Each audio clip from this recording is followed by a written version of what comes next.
বিশ্বকাপে বাংলাদেশের স্কোয়াড ঘোষণা হয়ে গেছে। কয়েকটি বিষয় নিয়ে আলোচনা সমালোচনা চলছে এবং সেটি চলবে বাংলাদেশে বিশ্বকাপের খেলা শেষ না হওয়া পর্যন্ত। এর মধ্যে একটি বিষয় হচ্ছে তাসকিন এবং অন্যটি হচ্ছে সাইফুদ্দিন। একজন দল থেকে বাদ পড়েছেন, আরেকজন দলের জায়গা পেয়েছেন। এছাড়া স্কোয়াড কেমন হবে কম বেশি আগে থেকেই সবাই ধারণা পেয়েছেন। শান্তর নেতৃত্বে বিশ্বকাপ খেলবে বাংলাদেশ।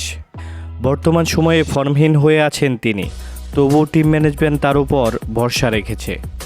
ফর্মহীন আরেক ওপেনার লিটন কুমার দাসের উপরও ভরসা রেখেছে নির্বাচক প্যানেল। বিশ্বকাপের আগে বাংলাদেশের ইউএসের সাথে 3টি টি-20 ম্যাচ আছে। সেই ম্যাচগুলোতে লিটনকে খেলিয়ে ফর্মে ফেরাতে চাইবে টিম ম্যানেজমেন্ট। টিম ম্যানেজমেন্ট যদি লিটনকে ছাড়া বিশ্বকাপের প্ল্যান করে, তবে তাকে ব্যাকআপ হিসেবে রাখা হয়েছে। তবে লিটন যেহেতু দলের সাথে আছে, কোনো না কোনো ম্যাচে লিটন খেলবেই। তবে এখন আলোচনার বিষয়বস্তু হচ্ছে কে হতে পারে বাংলাদেশ দলের বিশ্বকাপের ট্রাম্প কার্ড। শান্ত, লিটন, তামিম নাকি মুস্তাফিজ, কে হবে বিশ্বকাপে বাংলাদেশের নায়ক?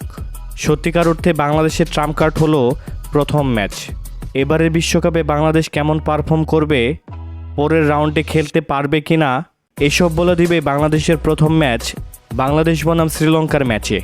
প্রথম ম্যাচে বাংলাদেশ যদি জিতে যায়, তাহলে মুস্তাফিজ কিংবা তামজিদ তামিম হতে পারে বাংলাদেশের ট্রাম্প কার্ড।